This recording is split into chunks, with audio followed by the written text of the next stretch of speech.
धोती भैया मधेसी इन्डियन जस्ता शब्दहरू रङभेद जस्ता कुराहरू नि काठमाडौँ जस्तो ठाउँमा हुन्छ।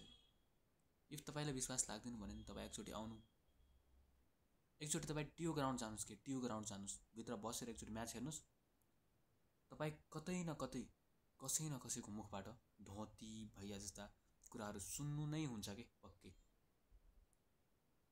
हाम्रो देशको जनताहरूको एजुकेसन लेभल त्यो प्रकारको छन् कि सरकारले पनि त्यही खोजेको छन् कि सरकारले हामीले जनतामा आपसी लडाई गराएर हामीलाई अल्झाएर राखेको छन् कि ताकि मैले गर्ने भ्रष्टाचारीमा कसैको ध्यान नजाओस्। अब पनि नेपाली जनतालाई सम्पूर्ण देशवासीले बुझ्नुपर्ने हुन्छ कि हामी जनता नै एक आपसलाई लडाई गर्न थाल्छौँ कि यो कुनै नेताले आएर लडाई गरेको हो, कुनै नेताले आएर यसरी मतभेद गरेको हो त।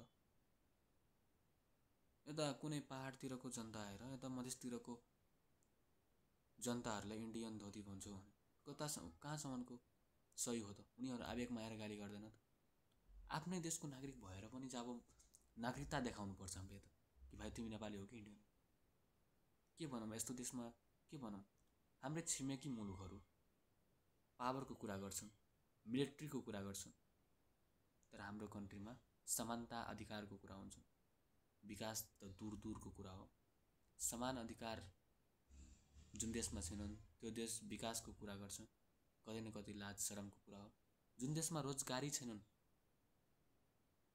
डेली बेसिसमा लाखौँ युवाहरू पलायन भइरहेको छन्, तर सरकारले कुनै किसिमको पहल गर्दैनन्, बेरोजगारी भत्ता दिनमा पहल गर्छन्।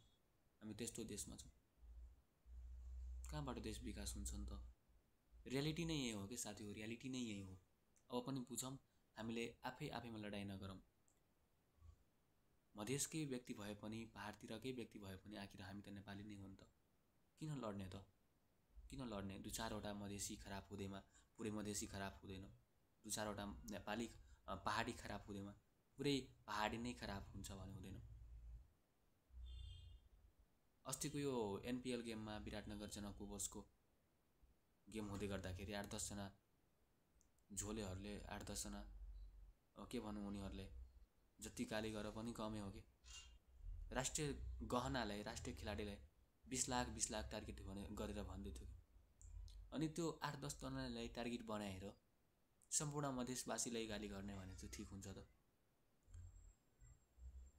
त्यो भिडियोहरू गएर हेर्नुहोस् कि त्यसमा कमेन्ट हेर्छु भने पुरै यो यिनीहरू मधेसी इन्डियन हो, यस्तो उसो धोती भैया चाहिएको भन्दा बढी गाली गरेको छन् कि सुन्न सक्नुहुन्न कि कमेन्ट गरेर एकचोटि पढ्नु। हामीले आफ्नै देशमा भएर पनि हामीले आफ्नै देशमा भएर पनि हामीले समान अधिकार पाए होइन कि।